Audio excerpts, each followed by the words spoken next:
శ్రీధరాయ నమః ఓం ఋషికేశాయ నమః ఓం పద్మనాభాయ నమః ఓం దామోదరాయ నమః ఓం శంకర్షణాయ నమః ఓం వాసుదేవ ఆసనం సమర్పయామి ओम सीता महालक्ष्मी देवताभ्यो नमो नमः ओम श्री जानकी प्रियाय नमो नमः ओम धरणी प्रियाय नमो नमः ओम सीता स्वामी देवताभ्यो नमो नमः नानाविध परिमलपत्र पुष्पाक्षतान समर्पयामि अग्रे सर्वदेवानां भूतोऽयं प्रतिष्ठितः भगवान्काभयामि ओम ब्रह्मा ओम प्रोक्षाभिर्जावन्दरीकाक्ष गोविन्दा वासुदेवगणपते मयार्पितमिदं द्रव्यं पवित्रं कुरु सर्वदा ओम प्रतियात्मे नमः ओम द्वितीया नमः ओम तृतीयात्मे नमः ओम चतुर्थात्मे नमः ओम प्राणादि पंचभूतात्मने नमो नमः नानाविध परिमलपत्र पुष्पात् यथाकाल संभवित कदलीफलनैवेद्यं समर्पयामि मंगलावाक्यर्थं नीराजनं सर्वमंगलमांगल्ये शिवे सर्वार्थसाधके शरण्ये त्र्यंबके देवी नारायणी नमोस्तुते नीराजनस्य रक्षां धारयामि नमस्करोमि విశేషమైన స్థానాన్ని అమ్మవారికి మనం ఇచ్చాం కాబట్టి అంతా మనసారా శ్రీమాత్రే నమః సీతాదేవి నమః అని చెప్పేసి నమస్కారం చేసుకోండి. తదనంతరం సీతారామస్వామి దేవతాభ్యో నమో నమః. ఇప్పుడు రామచంద్రుడు వారిని స్వాగతం పలుకుతున్నాం అన్నమాట. అమ్మవారు పెళ్లి కూతురై ముస్తాబయ్యి సిద్ధంగా కూర్చొని ఉంది. ఇంకా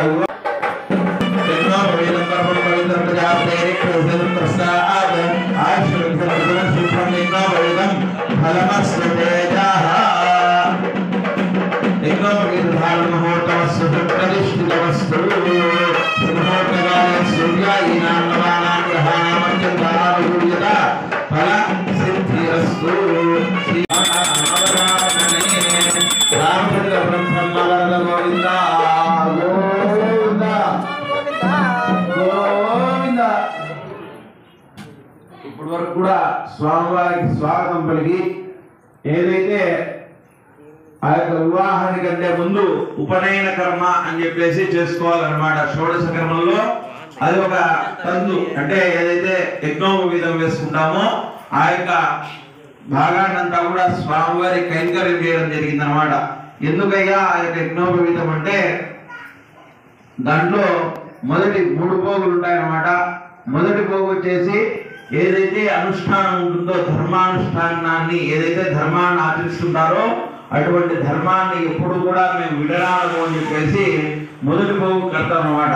దాని తర్వాత రెండో పోగు వచ్చేసి ఎప్పుడు వేస్తారు అంటే మొదటి పోగు మనకు చిన్నప్పుడు వేస్తారనమాట. రెండో పోగు దారం వచ్చేసి పెళ్లి కంటే ముందు వేస్తారనమాట. ఏమయ్యా దానికంటే ధర్మంతో పాటు ఇన్నాళ్ళు కూడా బ్రహ్మచారిగా ఉంటూ ధర్మాన్ని పాటిస్తూ బాగా ముందుకు వచ్చావు. ఇప్పుడు ఈ ధర్మంతో పాటు ఈ యొక్క సంసారాన్ని కూడా నెట్టుకొస్తూ ఈ యొక్క గృహస్థాశ్రమం అంటే పెళ్ళైన తర్వాత ఉన్న జీవితాన్నంతా కూడా గృహస్థాశ్రమం ఉండాలన్నమాట.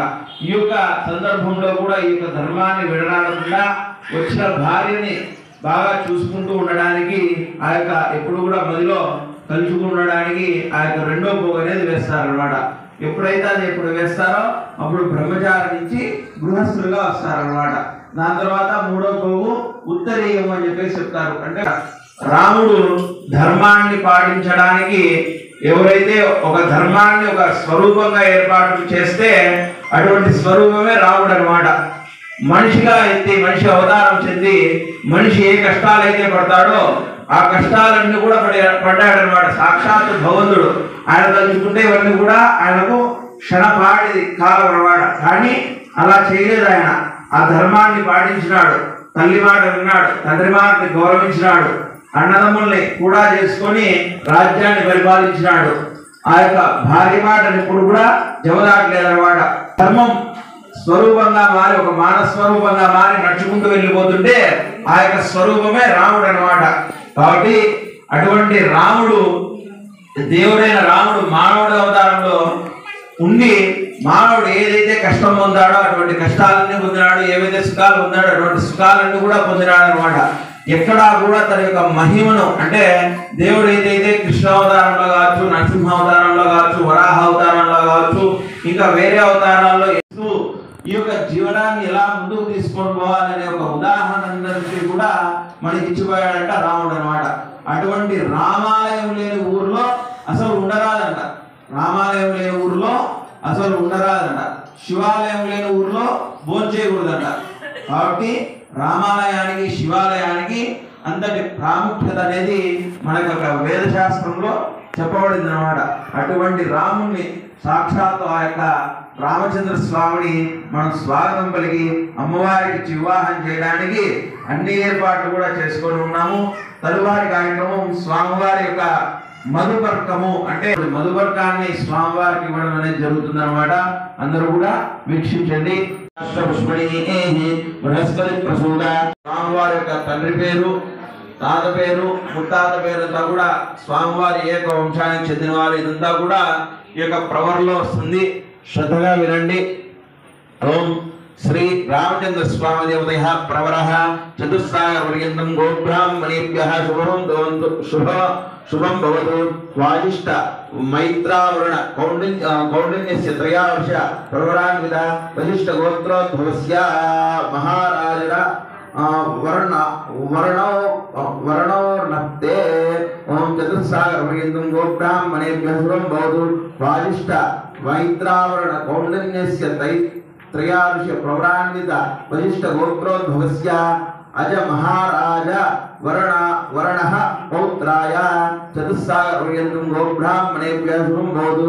వాజిష్ఠ మైత్రావరణ కౌండిన్యస్య త్రయావర్ష ప్రవరాన్విత వశిష్ఠ గోత్రోద్భవస్య దశరథ మహారాజ వర్ణ పుత్రాయ చతుస్సాగర పర్యంతం గోబ్రాహ్మణేభ్యః శుభం భవతు. వాజిష్ఠ వరుణ కౌండిన్యస్య త్రయావర్ష ప్రవరాన్విత వశిష్ఠ గోత్రోద్భవస్య శ్రీరామచంద్ర పరబ్రహ్మణే వరాయ. ఇక్కడ ఏం చెప్తున్నారంటే స్వామివారి యొక్క గోత్రము వశిష్ఠ గోత్రం అన్నమాట. స్వామివారి యొక్క పేరు ఏం పేరయ్యా అంటే పూర్తి పేరు శ్రీరామచంద్ర పరబ్రహ్మ అని చెప్పేసి స్వామివారి యొక్క పేరు అన్నమాట.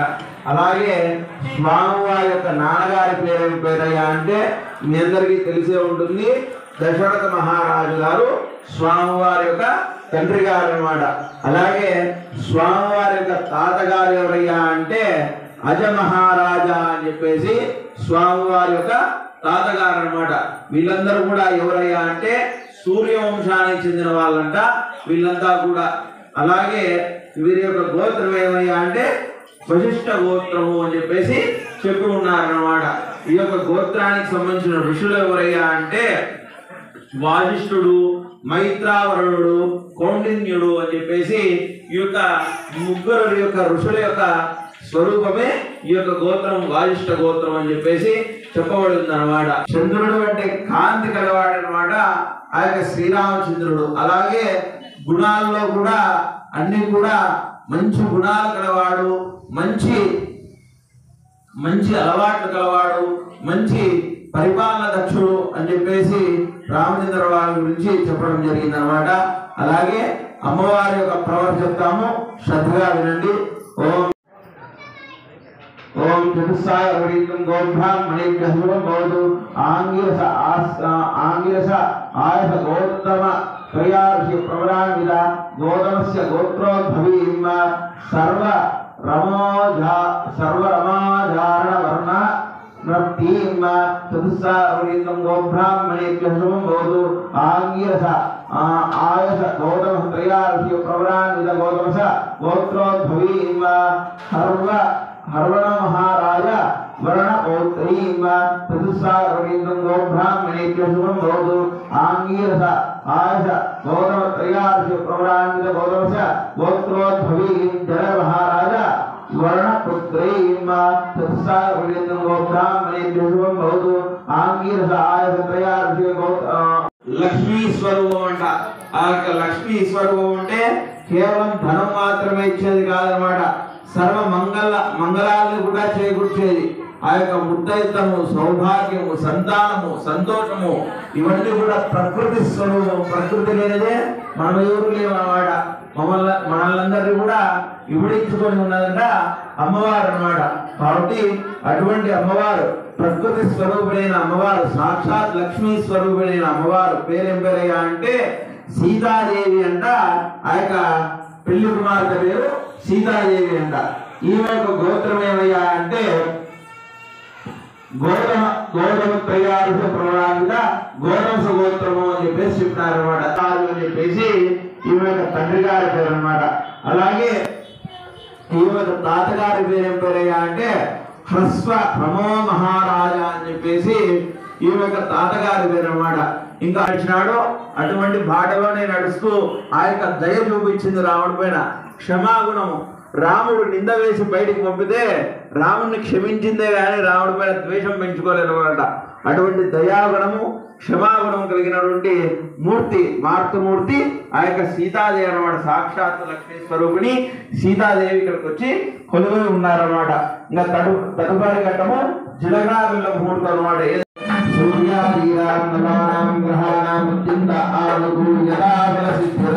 స్వాగతాన్నిచ్చి అమ్మవారికి మొదలు పెట్టండి. ఓం శుభముహూర్తకాలే సూర్యాదీనాం నవానాం గ్రహాణాం అత్యంత ఆనుకూల్యతా సిద్ధిరస్తు.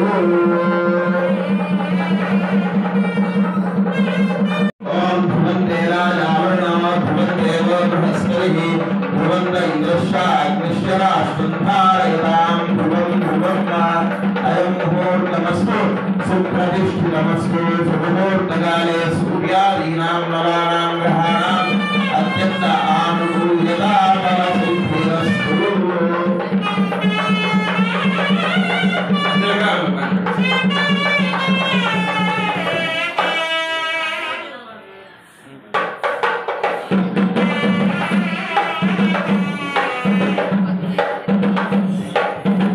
పునర్జన్మ అనేది లేకుండా స్వర్గలోక ప్రాప్తి అనేది కలుగుతుంది అనమాట. ఇది కేవలం కన్యాదానం మాత్రం చేస్తేనే కలిగే ఫలితం అనమాట. ఏ దానం చేసినా, ఏ పూజ చేసినా, ఏ నోము నోచినా, ఏ హోమం చేసినా కూడా ఇది కలగదు. కేవలం కన్యాదానం చేస్తేనే కలుగుతుంది అనమాట. ఎందుకయ్యా అంత ఫలితం అంటే, ఎప్పుడైతే మనం ఆ యొక్క బిడ్డను వాళ్ళకి ఇచ్చి పెళ్లి చేస్తామో ఆమె అక్కడికి వెళ్ళి ఆ యొక్క పరిసరాలకంతా కూడా తను అలవాటు పడి తను అక్కడి నుంచి వాళ్ళ వంశాన్ని వృద్ధి చేయడానికి మామూలుగా కన్యను దానం చేస్తేనే ఇంత ఫలితం. అలాంటిది మనము అమ్మవారినే దానం చేస్తున్నాం అనమాట స్వామికి. అందుకనే చెప్పిన ఎప్పుడు కూడా మనము అమ్మాయి పక్కనే ఉండాలన్నమాట, అల్లుడి పక్కన ఉండకూడదు. కారణం ఎందుకనే ఎప్పుడైనా కానీ ఎప్పుడైతే మనం ఆ యొక్క దానం అని చేస్తామో ఆ యొక్క దాన ఫలితం అంతా కూడా మన గ్రామానికి చెంది మన గ్రామం ఎప్పుడు కూడా సుభిక్షంగా ఉంటుందంట. ఎక్కడ కూడా పితృదోషాలు అనేవి లేకుండా పోతాయంట. కాబట్టి అటువంటి అపురూపమైన ఘట్టం అనేది ఇప్పుడు జరుగుతుంది. అందరూ కూడా శ్రీరామ శ్రీరామ అని చెప్పేసి నామజపం అనేది చేస్తూ ఉండండి. సహస్రకోటి యుగధారిణి నమః.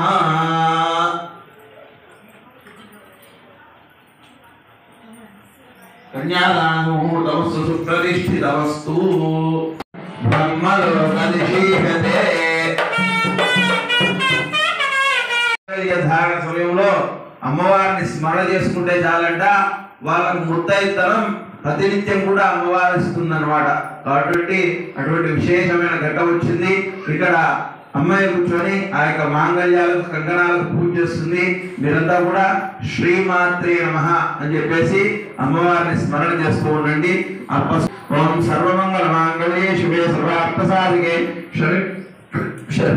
శరణ్యే త్ర్యంబకే దేవి నారాయణీ నమోస్తుతే. ఓం హిరణ్యవర్ణాం హరిణీం సువర్ణరత్నశ్రియాం చంద్రాం హిరణ్మయీం లక్ష్మీం జాతవేదో నమావః. త్వాం మహావః జాతవేదో లక్ష్మీం బ్రాహ్మణీం యస్యాం హిరణ్యం విద్యేయం గామస్వం బ్రహ్మాణం. రామారుద్రాం జ్వలంతీం కృత్తాం తర్పయంతీం పద్మే స్థితాం పద్మవర్ణాం తామిహోపయేష్యం చంద్రాం ప్రభాసాం వాక్య లక్ష్మీః ఉపైతవాం దేవతా కీర్తి సర్వేణాథ ప్రాదుర్భూతో స్వరాశ్రేష్ఠి కీర్తిబుద్ధిం దదాతుమే క్షుబ్ధిపాసామలాన్ జ్యేష్ఠా లక్ష్మీ ఈశ్వరీయం సర్వభూతానాం తామిహోపయేష్యం మనసత్కార్ మాభూతిం వాచ సత్యవశీమహి బహూనాం భూతమన్యస్య వశిష్యతాం యశః కర్తమేన ప్రజాభూతామై సంభవకర్తమ శ్రియం వాసయమై కులే మాతరం పద్మమాలినీం ఆపశ్రయంతు దిగ్ధాని క్రీతమస్తే గృహే విజయదేవీం మాతరం శ్రియం వాసయమై కులే ఆరుద్రాం పుష్కరగీం పుష్టిం పింగళాం పద్మమాలినీం చంద్రాం హిరణ్మయీం లక్ష్మీం జాతవేదో నమావః ఆరుద్రాం యక్కరణీం ఇష్టిం సువర్ణాం హేమమాలినీం సూర్యాం హిరణ్మయీం లక్ష్మీం జాతవేదో నమావః. త్వాం మహావః జాతవేదో లక్ష్మీర్మగామినీం యస్యాం హిరణ్యం విద్యేయం గామస్వం బ్రహ్మాణం. మహాదేవ్యాం సందర్శయామి దేవస్య రక్షాం ధారయామి నమస్కరోమి. जय इंद्रारमण गोविंद गोविंद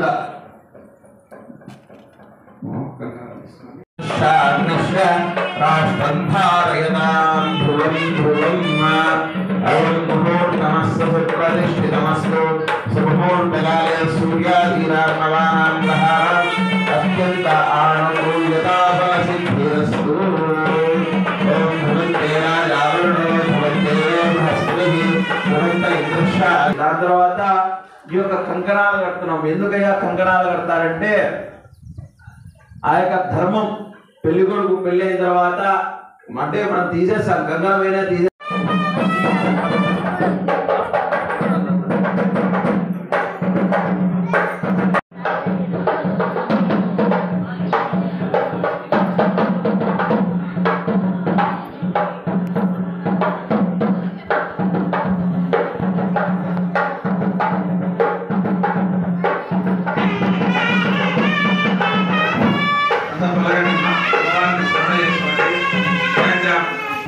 मांगल्ये शिवे सर्वार्थ साधके शरण्ये त्र्यंबके देवी नारायणी नमोस्तुते देवेन्द्राणि नमस्तुभ्यं देवेन्द्र प्रियभामिनी विवाहं भाग्यं आरोग्यं शीघ्र लाभं च देहि मे श्री देवेन्द्राणि देवतायि नमः सर्व मांगल्य देवतायि नमः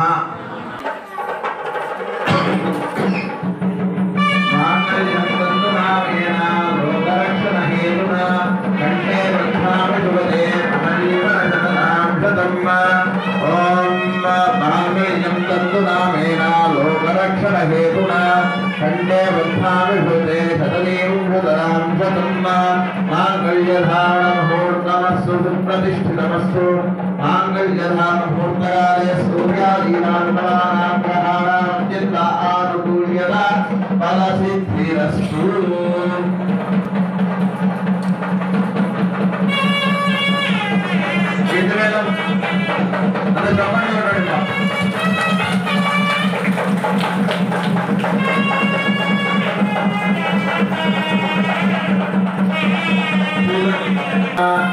चंद्रमा पुष्पं वेद पुष्पवान् प्रजावान् पशुवान् भवति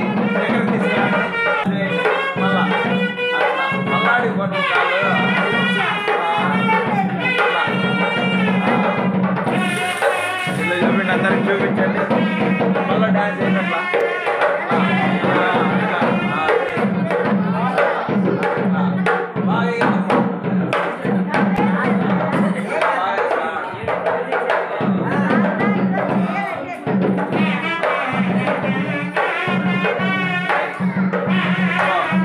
స్వామి తాగించి అమ్మవారికి తాగించి స్వామి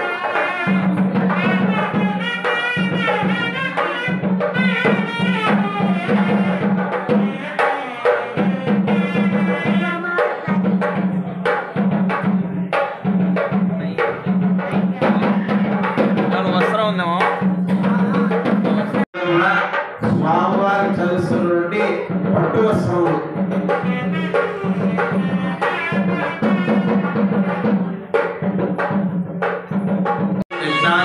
गातुं जिग्नपतये दैवी स्वस्तिरस्तनः स्वस्तिर्मानुषेभ्यः ऊर्ध्वं जिगातवेशं शन्नो अस्तु द्विपदे षड्दशपदे ॐ शान्तिः शान्तिः शान्तिः